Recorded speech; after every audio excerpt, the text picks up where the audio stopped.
You are welcome in science class. Science class में आप सभी का स्वागत है। दोस्तों, टेक्निकल प्रॉब्लम की वजह से अपनी 2 दिनों से क्लास रुकी हुई थी, इसलिए मुझे खेद है। आगे से ये प्रॉब्लम नहीं आएगी और अब अपनी फ़िज़िक्स की लगातार क्लासें चलेंगी।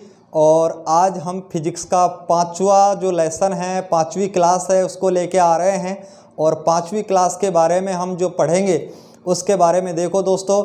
और अब आपकी लगातार क्लासें रहेंगी फिज़िक्स की, आपको कोई भी प्रॉब्लम नहीं आएगी, किसी भी प्रकार की प्रॉब्लम नहीं आएगी। और आगे से आपकी कंटिन्यू क्लास रहेगी।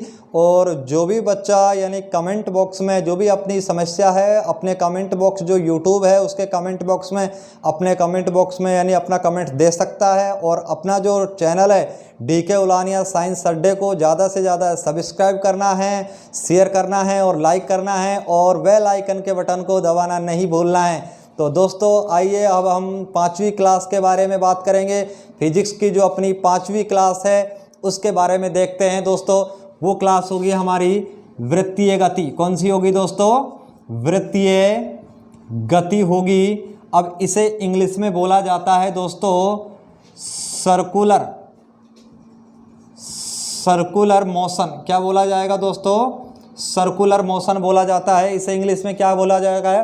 सर्कुलर मोशन बोला जाएगा। और हिंदी में इसे वृत्तीय गति कहा जाता है, क्योंकि हम चैप्टर स्पीड यानी गति का पढ़ रहे थे मैकेनिक्स में, ये भी पार्ट्स है, ठीक है। वृत्तीय गति, इसके बाद हम प्रक्षेपीय गति भी पढ़ेंगे, तो सबसे पहले इसको पढ़ना जरूरी होता है, वृत्तीय गति। और मैंने आप लोगों को बताया, मेरी जो 4 क्लास कंटिन्यू, आप यदि फर्स्ट, सेकंड और थर्ड और फोर्थ क्लास लगातार क्लासें लेते रहोगे तो आपको कोई भी प्रॉब्लम नहीं आएगी। यदि आपने एक भी क्लास मिस की है तो आगे की अगली क्लास आपको समझ में नहीं आएगी दोस्तों। तो मेरा आप सभी छात्र छात्राओं से निवेदन है, जो मेरी वीडियो को देखते हैं उन सभी से निवेदन है कि मेरी सभी क्लासों को यानी कि कंटिन्यू देखें, और उसके बाद ही आपको फिजिक्स के कंटेंट समझ में आएंगे, अच्छे से, बहुत अच्छे से कंटेंट समझ में आएंगे। और मैं मेरी तरफ से कोशिश करूंगा फिजिक्स को वैज्ञानिक दृष्टिकोण से समझाने की आप सभी लोगों को कोशिश करूंगा। तो यहाँ पे वृत्तीय गति है, सर्कुलर जो मोशन है, इसके बारे में देखते हैं दोस्तों। यहाँ पे सबसे पहले मैंने आप लोगों को बताया, इस प्रकार ये एक कोई सर्किल होता है, और इस सर्किल में यहाँ पे मैं एक बिंदु लगाता हूँ, A बिंदु लगाता हूँ। यहाँ पे कोई बिंदु होता है, इस बिंदु को मैं बोलता हूँ B बिंदु। यहाँ पे कोई बिंदु होता है, इस बिंदु को क्या बोलूँगा दोस्तों? C। यहाँ पे एक बिंदु होता है, इसे D बोलूँगा। और यहाँ पे एक बिंदु होता है, इसे E बोलूँगा। और यहाँ पे एक बिंदु होता है F। तो यहाँ पे ऐसे मान के चलो ये कोई गार्डन है, और यहाँ पे ये इसका सेंटर पॉइंट है। और सुबह कोई व्यक्ति मॉर्निंग वॉक कर रहा है, तो वहाँ पे वह व्यक्ति है जो सुबह इस A पोजीशन पे है, A पोजीशन पे है। तो इसका जो यहाँ पे इसका जो वेग है ऊपर की ओर रहेगा, ठीक है। इसका वेग कहाँ रहेगा दोस्तों? ऊपर की ओर रहेगा। इसी प्रकार B पॉइंट पे इसका वेग यहाँ पे होता है, यहाँ पे इसका वेग यानी कि स्पीड यहाँ पे इसकी स्पीड कितनी होती है? 5 मीटर प्रति सेकंड। कितनी होती है? 5 मीटर प्रति सेकंड होती है। यहाँ पे भी इसकी स्पीड है जो कितनी होगी? 5 मीटर प्रति सेकंड। इस पॉइंट पे भी इसकी स्पीड कितनी होगी? 5 मीटर प्रति सेकंड होगी। कितनी होगी दोस्तों? 5 मीटर प्रति सेकंड होगी। इस बिंदु पे भी इसकी स्पीड कितनी होगी? 5 मीटर प्रति सेकंड की चाल से चलेगा। यहाँ पे भी इसकी स्पीड कितनी होगी? 5 मीटर प्रति सेकंड की स्पीड से चलेगा। यहाँ पे भी इसकी स्पीड कितनी होगी? 5 मीटर प्रति सेकंड होगा। तो मैंने दोस्तों आप लोगों को बताया, जब कोई व्यक्ति यहाँ A बिंदु से चलना प्रारंभ करता है तो इसका जो स्पीड है, सभी पॉइंटों पे स्पीड का मान तो क्या आ रहा है? सेम आ रहा है, समान आ रहा है। यहाँ A पॉइंट पे स्पीड है जो कितना है? 5 मीटर प्रति सेकंड की चाल से ये चल रहा है। B बिंदु पे भी इसकी चाल क्या होगी? 5 मीटर प्रति सेकंड होगी। C बिंदु पे भी इसकी चाल क्या होगी? 5 मीटर प्रति सेकंड होगी। D बिंदु पे भी इसकी चाल क्या होगी? 5 मीटर प्रति सेकंड होगी। और E बिंदु पे भी इसकी चाल क्या होगी? 5 मीटर प्रति सेकंड होगी। F बिंदु पे भी 5 मीटर प्रति सेकंड होगी।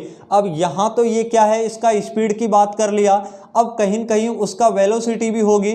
तो दोस्तों हर बार इसकी जो वेलोसिटी है, हर बार इसका जो वेग है, वो कहीं न कहीं मूवमेंट कर रहा है। तो इसका वेग इस तरफ होगा, ए बिंदु पे जब व्यक्ति खड़ा है तो इसकी वेलोसिटी थोड़ी ऊपर होगी। बी बिंदु पर व्यक्ति यहाँ पे इस पोजीशन पे पहुँचता है तो इसका जो वेलोसिटी है कुछ इस तरफ होगा। यहाँ पे सी पॉइंट पर व्यक्ति पहुँचता है तो इसकी वेलोसिटी इस तरफ होगी। यहाँ पे इस बिंदु पर पहुँचता है तो इसकी जो वेलोसिटी है, इसकी जो डायरेक्शन है इस तरफ होगी। एफ बिंदु पर पहुँचता है तो इसकी वेलोसिटी इस तरफ होगी। तो दोस्तों मैं यहाँ कह सकता हूँ कि इसकी स्पीड तो क्या है, समान है, और समान स्पीड होने के कारण इसे हम क्या कह सकते हैं, समान वृत्तीय गति। इसका क्या नाम दे दिया मैंने, समान वृत्तीय गति। और इसे इंग्लिश में कहा जाता है दोस्तों यूनिफॉर्म। क्या कहा जाता है दोस्तों, यूनिफॉर्म सर्कुलर मोशन। क्या कहा जाएगा, यूनिफॉर्म सर्कुलर मोशन कहा जाता है दोस्तों। यहाँ पे मैं लिख देता हूँ, यहाँ पे यूनिफॉर्म सर्कुलर मोशन कहा जाता है इसे इंग्लिश में, और हिंदी में इसे क्या कहा जाएगा, समान वृत्तीय गति। इसलिए समान वृत्तीय गति कहा जा रहा है क्योंकि इसकी स्पीड सभी पॉइंटों पे क्या है दोस्तों, सेम स्पीड है। यहाँ पे भी 5 मीटर प्रति सेकंड है, यहाँ पे भी 5 मीटर प्रति सेकंड है, यहाँ पे भी 5 मीटर प्रति सेकंड है, यहाँ पे भी 5 मीटर प्रति सेकंड है, यहाँ पे भी 5 मीटर प्रति सेकंड है। इसलिए इसकी स्पीड तो क्या होगी दोस्तों, सेम होगी। लेकिन यहाँ पे मैं आप लोगों को बता देता हूँ दोस्तों एक बात और, कि इसका जो वेलोसिटी है, हर बार वेलोसिटी की जो डायरेक्शन है वो चेंज हो रही है। हर पॉइंट पर जो वेलोसिटी है उसका मान चेंज हो रहा है, हर बिंदु पर वेलोसिटी का मान चेंज हो रहा है। तो उसको देखते हैं यहाँ पे वी स्पीड देखते हैं। वी स्पीड कितनी है दोस्तों, 5 मीटर प्रति सेकंड। अब v क्या है, स्पीड है, और a क्या है, a पॉइंट पर, यानी कि a पॉइंट पर स्पीड कितनी है, 5 मीटर प्रति सेकंड है। इसी प्रकार v पॉइंट पर स्पीड कितनी होगी, 5 मीटर प्रति सेकंड होगी। कितनी होगी, 5 मीटर प्रति सेकंड होगी। वेलोसिटी की मैं बात करूंगा, यहाँ पे b बिंदु पर va, यहाँ पे एरो का चिन्ह लगा देंगे क्योंकि जो वेग है ये सदिश राशि होती है और यहाँ पे डायरेक्शन बताना ज़रूरी होता है। मैंने आपको वेलोसिटी में पहले चैप्टर में यानी कि सेकंड और फर्स्ट क्लास में मैंने वेलोसिटी के बारे में आप लोगों को बता दिया था वहाँ पे डिटेल से। तो वहाँ पे यहाँ पे डायरेक्शन का चिन्ह लगाना ज़रूरी होता है। देख, एक दिशा को इंडिकेट करता है। वी पॉइंट पर इसका जो डायरेक्शन होगा वो कितना है दोस्तों, 5 मीटर प्रति सेकंड है। लेकिन कौन सी दिशा में है, उत्तर दिशा में है, ऊपर की ओर है। ये हमें यहाँ वेलोसिटी में इंडिकेट करना पड़ेगा, दर्शाना पड़ेगा। सेकंड यहाँ मैं बात करूँगा दोस्तों वी, यहाँ पे जो सेकंड पॉइंट बी जो पोजीशन है, बी पोजीशन, वहाँ वेलोसिटी की मैं बात करूँगा तो यहाँ पे जो वेलोसिटी होगी 5 मीटर प्रति सेकंड उत्तर पश्चिम दिशा में होगी। कहाँ होगी दोस्तों, उत्तर पश्चिम दिशा में होगी। तो मैं कह सकता हूँ दोस्तों यहाँ पे स्पीड तो क्या है, सेम है। यहाँ पे स्पीड तो दोस्तों क्या है, इसकी सेम है। स्पीड क्या है, सेम। और जबकि वेलोसिटी का मान है, यहाँ पे जो वेलोसिटी का मान आता है, वेलोसिटी का मान क्या हो जाता है दोस्तों, चेंज हो जाता है। वेलोसिटी के मान में क्या आ जाता है दोस्तों, परिवर्तन हो जाता है। वेलोसिटी का मान हर पॉइंट पे अलग है, बी पॉइंट पे अलग है, सी पॉइंट पे अलग है, डी पॉइंट पे वेलोसिटी का मान अलग है। अब कुछ बच्चों के दिमाग में ये आ रहा होगा कि गुरुजी ये 5 मीटर प्रति सेकंड इस बी पॉइंट पे भी है, यहाँ पे बी पॉइंट पे भी 5 मीटर प्रति सेकंड है। दोस्त यहाँ पे बी माइनस बी ए करेंगे तो यहाँ पे हमें डायरेक्शन से डायरेक्शन घटाना संभव नहीं है। यहाँ पे डायरेक्शन से डायरेक्शन, क्योंकि यहाँ पे तो दक्षिण यानी कि उत्तर पश्चिम डायरेक्शन है, यहाँ पर उत्तर डायरेक्शन है। तो ये एक अपने जो वेक्टर अलजेब्रा होता है मैथ में, वहाँ से इसका मान निकाला जाता है तो उसका कुछ मान आता है। तो कह सकता हूँ कि इसका वेलोसिटी का मान किसी भी पॉइंट पे समान नहीं होगा, लेकिन स्पीड का मान क्या होगा, समान होता है। तो इसलिए मैं यहाँ पे लिख सकता हूँ स्पीड तो इसमें क्या होगी दोस्तों, सेम होती है। स्पीड तो क्या होती है, सेम। जबकि वेलोसिटी है, वेलोसिटी क्या हो जाती है दोस्तों, चेंज हो जाती है। तो हमारे 2 प्रश्न बने इसमें। समान वृत्तीय गति में आपसे एग्जाम में प्रश्न पूछेगा कि जो समानीय वृत्तीय गति होती है इसमें स्पीड का मान क्या होता है, तो आप लोगों को आंसर क्या देना है कि चाल तो क्या होती है, समान होती है, तभी तो इसका नाम क्या पड़ा है, समान वृत्तीय गति पड़ा है। दूसरा आपसे यहाँ प्रश्न पूछेगा कि वेलोसिटी का मान समान वृत्तीय गति में क्या होता है, तो आपको आंसर देना है कि चेंज होता है, यानी कि वेलोसिटी का मान हर पोजीशन पे क्या होता है, चेंज हो जाता है वेलोसिटी का मान। ये बात आप लोगों को दोस्तों ध्यान रखनी है, ठीक है। एग्जाम में इसी प्रकार के प्रश्न आपसे पूछे जाएंगे। अब दूसरी बात ये आती है कि यहाँ पे मैंने इसको मान लिया कि यहाँ पे इसका इस बिंदु से इसका जो रेडियस है मैंने मान लिया, हालांकि ऐसा नहीं है कि 10 मीटर ही है, ठीक है, कोई भी हो सकता है, आप इस अपनी मर्जी से कोई भी मान ले सकते हो, लेकिन मैंने यहाँ पे मान लिया है कितना, 10 मीटर का मान लिया है, ठीक है। इसका जो रेडियस त्रिज्या है कितना ले लिया मैंने, 10 मीटर त्रिज्या ले लिया। अब प्रश्न यहाँ पे आपसे पूछता है दोस्तों, जो वेलोसिटी में चेंज हो रहा है तो इसका एक्सेलरेशन में भी चेंज होगा, त्वरण में भी चेंज होगा, क्योंकि यानी कि वेग में परिवर्तन होगा तभी तो त्वरण में परिवर्तन होगा, तभी तो त्वरण होगा। वेग में परिवर्तन को ही तो क्या कहा जाता है, एक्सेलरेशन कहा जाता है, त्वरण कहा जाता है, तो इसका कहीं न कहीं कोई त्वरण होगा।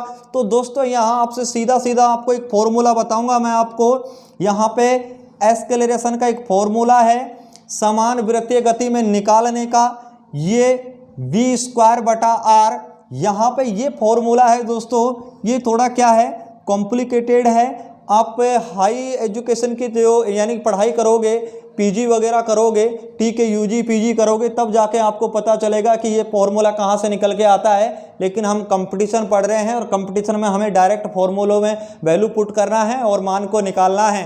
तो दोस्तों यहाँ पे मैंने आप लोगों को बताया समान वृत्तीय गति में यूनिफॉर्म सर्कुलर मोशन में एक्सेलरेशन का मान निकालना है, तो इसका फॉर्मूला क्या है, a = v²/r। मैंने यहाँ आप लोगों को पहले ही बता चुका हूँ, वेलोसिटी में चेंज हो रहा है, यानी कि वेग में परिवर्तन हो रहा है, और जहां वेग में परिवर्तन होगा वहां पे क्या उत्पन्न होता है, त्वरण उत्पन्न होता है, और त्वरण उत्पन्न होता है तो उसका मान क्या है, a = v²/r। अब यहाँ पे आपसे प्रश्न पूछेगा, यहाँ v क्या है, v4 आपको देना है स्पीड, क्या देना है स्पीड, और r4 क्या देना है रेडियस यानी कि त्रिज्या, r4 क्या देना है आपको इसमें त्रिज्या देना है। यहाँ तक आप लोगों को समझ में आया दोस्तों, r4 क्या है यहाँ रेडियस है और v क्या है इसकी स्पीड है। तो अब मैं इस पोजीशन में इस जो डायग्राम है इसमें मुझे रेडियस नहीं, इसमें मुझे एक्सेलरेशन का मान निकालना है, तो यहाँ मैं त्वरण का मान कैसे निकालूंगा, तो इसमें फॉर्मूले में मान रखूंगा a = v का मान, स्पीड का मान कितना दे रखा है सभी पोजीशनों पे 5 मीटर प्रति सेकंड है, तो 5 का स्क्वायर करेंगे तो क्या हो जाएगा 25 लिख रहा हूँ डायरेक्ट, और 25 क्या होगा मीटर स्क्वायर बटा सेकंड स्क्वायर। नीचे r रेडियस है और रेडियस क्या दे रखा है दोस्तों, कितना दे रखा है 10 मीटर दे रखा है। मीटर से metre cancel out, 1 metre cancel out हो जाएगा, तो यहाँ में आपका जो मान बचेगा वो आएगा 2.5 मीटर बटा सेकंड स्क्वायर। क्या आता है एक्सेलरेशन का मान, a = 2.5 मीटर स्क्वायर, यहाँ पे त्वरण का मान निकल के आता है। यहाँ तक सभी दोस्तों को समझ में आया। तो यदि आपको समान वृत्तीय गति में वैल्यू पूछे एक्सेलरेशन की तो आपको बतानी है a बराबर कितना होता है 2.5 मीटर बटा सेकंड स्क्वायर। अब कुछ बच्चों के दिमाग में प्रश्न ये उठ रहा होगा कि गुरुजी यहाँ पे यदि स्पीड समान है तो एक्सेलरेशन का मान तो 0 होना चाहिए। बिल्कुल सही बात है, लेकिन दोस्तों आपको यहाँ ध्यान रखना है कि एक्सेलरेशन त्वरण का मान 0 जब होता है जब स्पीड सेम हो और उसकी डायरेक्शन भी क्या हो, सीधी हो। ठीक है, मैंने त्वरण को आपको 2 चीज बताया कि त्वरण एक्सेलरेशन में, एक तो एक्सेलरेशन में क्या होता है पिकअप देना होता है, एक एक्सेलरेशन में ब्रेक लगाना होता है, और एक कहीं टर्न होना होता है यानी कि मुड़ना होता है।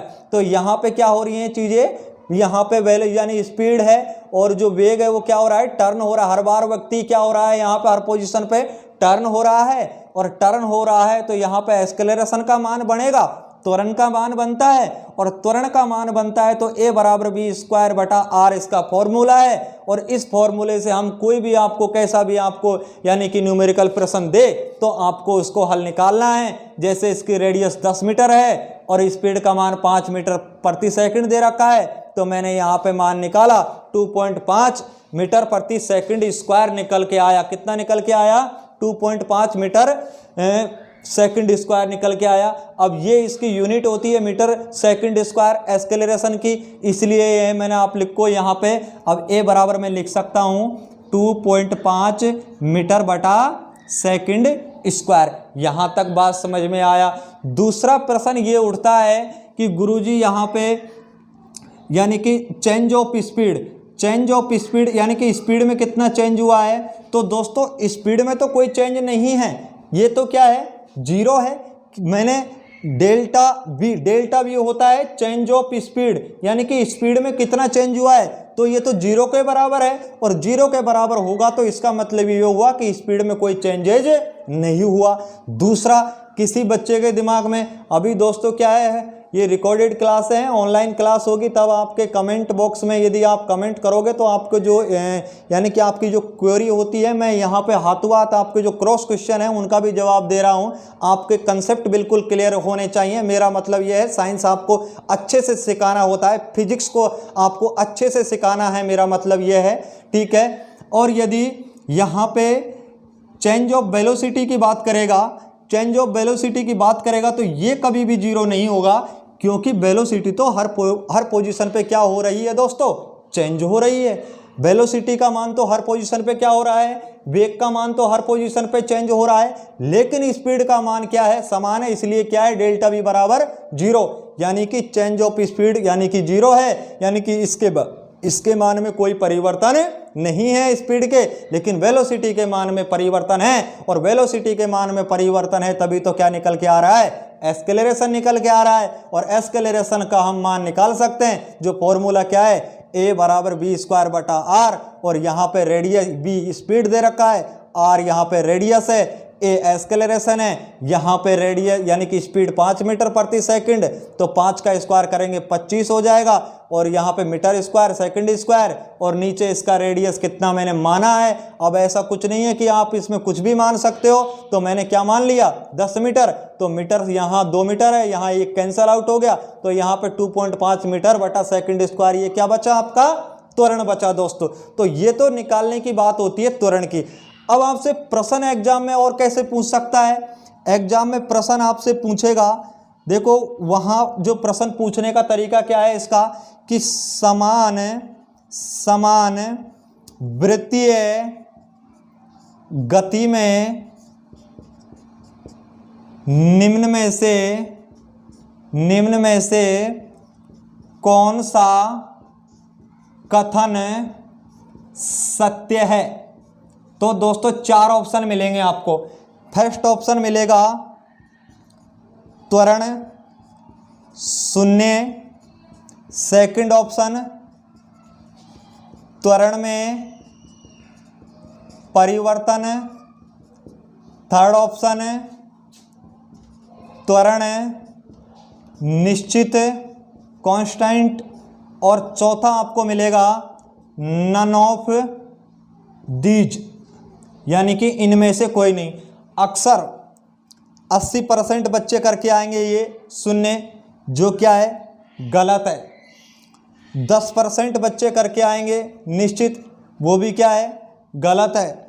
और 9% बच्चे करके आएंगे नन ऑफ दीज, इनमें से पता ही नहीं है। बहुत कॉम्प्लिकेटेड प्रश्न है, और आजकल एग्जाम में ऐसे ही प्रश्न पूछता है। तो आपको सही क्या करना है? एक्सेलरेशन का मान होता है जो आप देख चुके हो। यहाँ पे त्वरण का मान क्या निकल के आया इस फॉर्मूले से? 2.5 मीटर बटा सेकंड स्क्वायर, क्योंकि यहाँ पे वेलोसिटी के मान में क्या है? चेंजेज है, यानी कि वेग में परिवर्तन है, और वेग में परिवर्तन है तो क्या है? त्वरण।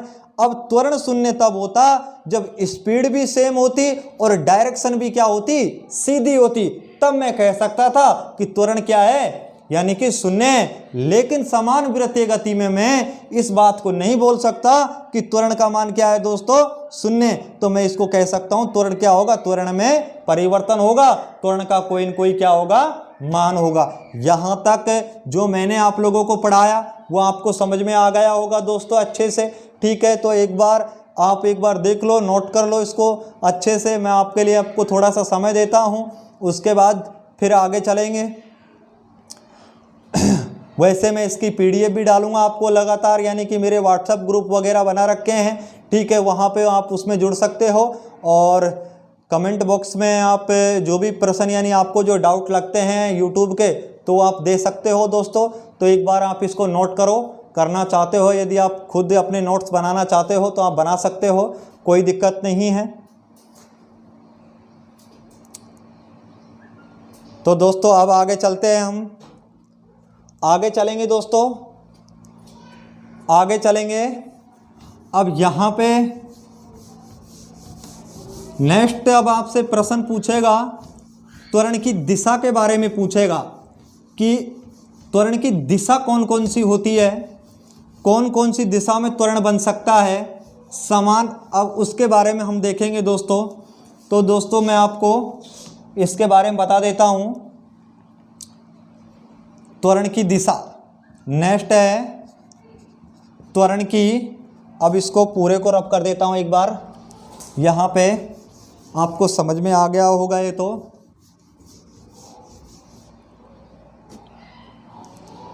यहाँ पे त्वरण की दिशा, डायरेक्शन ऑफ एक्सेलरेशन, तो इसके बारे में देखेंगे दोस्तों। त्वरण की दिशा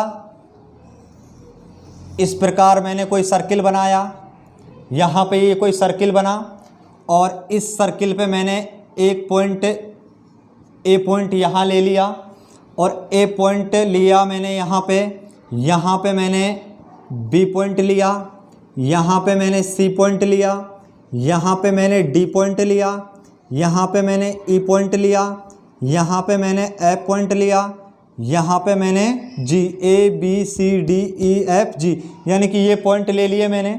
अब मैं यहाँ पे एक स्पर्श रेखीय वेग होता है, ठीक है, और यहाँ पे एक सेंटर है, ठीक है। तो यहाँ पे जो वेग की दिशा होगी वो स्पर्श रेखीय होगी। कैसी होगी दोस्तों, स्पर्श रेखीय दिशा होगी।